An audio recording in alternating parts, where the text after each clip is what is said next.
Kronologisnya saat jalan ke depan kantor Polda Banjarmasin bersama rombongan, kami dari mahasiswa Poliban berada di urutan di barisan paling belakang. Sesampainya kami di depan kantor Polda, sebelum kami sampai terjadi sedikit kericuhan. Nah, sesampainya saya di depan kantor itu, saya kaget karena melihat ada kericuhan itu. Saya mundur. Di situ saya diikuti satu orang dari oknum.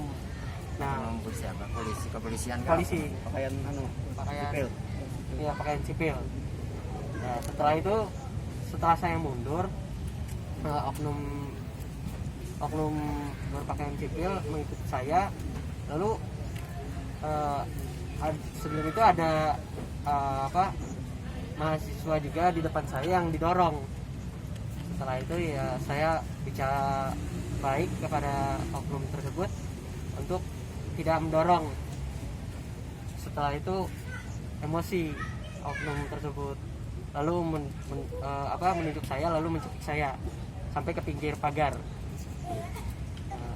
Dan di situ saya untungnya ada kawan yang langsung menarik saya dan membawa saya ke belakang, ke dalam. Jadi gesekan lagi dan saya saat itu terjatuh dan langsung saya itu diseret dan saat perjalanan diseret dari barisan masa aksi sampai ke brigade kawan-kawan polisi yang memakai pentungan dan pakaian perisai, di sana tidak hanya diseret, tapi juga ada selentingan-selentingan dari kaki dan segala macamnya. Tidak hanya diseret. Nah, mungkin kawan-kawan media waktu itu yang meliput hanya melihat diseretnya saja karena terhalang barisan dari massa dari kepolisian. Nah, di situ dan setelah agak masuk ke dalam kantor dewan, di situ juga muncul sumpah serapah dari mulut orang yang memiting saya. Saya tidak bisa menengok belakang karena bisa diamankan kan waktu itu, dan saya juga berusaha kooperatif, tidak melawan, tapi tetap saja mulutnya sumpah serapah.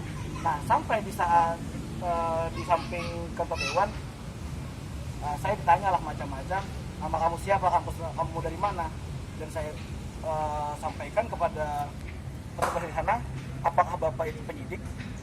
Kalau bukan, saya tidak ingin berbicara dengan orang yang bukan wewenangnya. Saya sampaikan seperti itu. Dan ternyata ada beberapa yang emosi dengan mengatakan sumpah serapah lagi. Nah, seperti itu. Setelah itu saya dibawa ke Polresta Banjarmasin menggunakan mobil Propos. Nah, setelah sampai di Polresta Banjarmasin, memang tidak ada tindakan yang tidak mengenakan. Memang disambut, tapi bukan berarti tidak ada hal yang tidak mengenakan. Mereka memang tidak ada mengintimidasi, tidak ada sentuhan fisik, tapi opininya menggiring untuk saya mengakui kesalahan.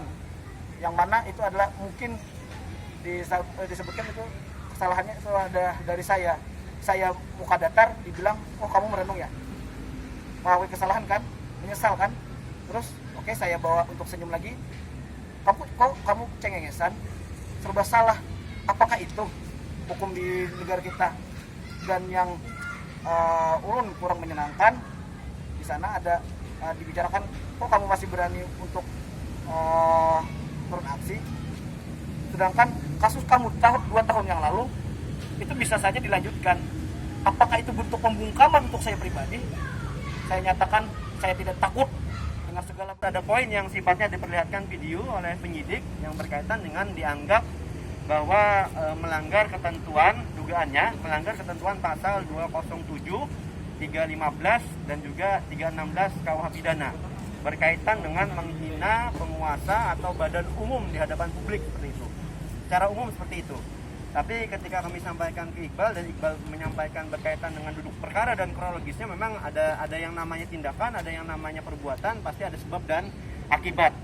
Sehingga disampaikan Iqbal, maksud dan tujuan menghina itu adalah bukanlah untuk institusi kepolisiannya, tapi adalah tingkah laku dan perilaku yang pada saat sebelumnya ada chaos, dorong-dorongan, terus juga ada oknum yang memukul rekan-rekan mahasiswa pada saat itu.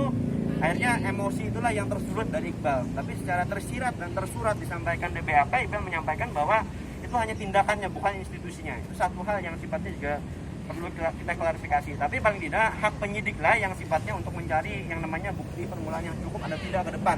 Tapi hemat kami dari kuasa hukum, setelah Iqbal itu dimintai klarifikasi, lalu setelah ada maghrib berubah BAP-nya menjadi BAP saksi. Jadi ada pro justisia, berita acara pemeriksaan saksi. Pertanyaannya berkurang dari yang 20 menjadi 19 pertanyaan. Secara keseluruhan substansinya sama, tapi ada penegasan-penegasan berkaitan dengan substansi video yang kembali diperlihatkan oleh penyidik. Lalu ada kata-kata yang sifatnya yang intinya adalah mencemarkan nama baik atau institusi yang bersangkutan seperti itu. Lalu disampaikan dari Iqbal ya sama, poin-poinnya bukanlah untuk mencemarkan, yang tujuannya adalah dalam hal tingkah lakunya seperti itu. Jadi ya memang secara hilap yang namanya emosi. Tapi setidaknya dari kami menyampaikan bahwa dari pihak berwenang dan pihak kepolisian paling tidak menggunakan yang namanya asas ultimatum remedium. Ini yang selalu kami gaungkan seperti itu. Karena jangan sampai terjadi benturan antara pihak kepolisian dengan mahasiswa dan rakyat ke depan. Perspektif publiknya adalah buruk terhadap kita yang aksi, buruk terhadap perspektifnya kepolisian seperti itu. Yang upaya hukum pemidanaan itu upaya yang terakhir. Ya setidaknya kami pun melihat tujuan dari kawan-kawan mahasiswa dan rakyat yang kritis terhadap undang-undang Omnibus Law ini adalah tujuannya untuk mengkoreksi, membatalkan dan dikeluarkan Perpu sebenarnya tujuan awal. Tapi adanya muncul benturan, gesekan yang hari ini terjadi di Banua kita adalah ini sangat disayangkan. Sangat disayangkan, yang poinnya bukan dari kita, bukan dari polisi, tapi paling tidak isu ini juga harus kita benar-benar clearkan ke depan.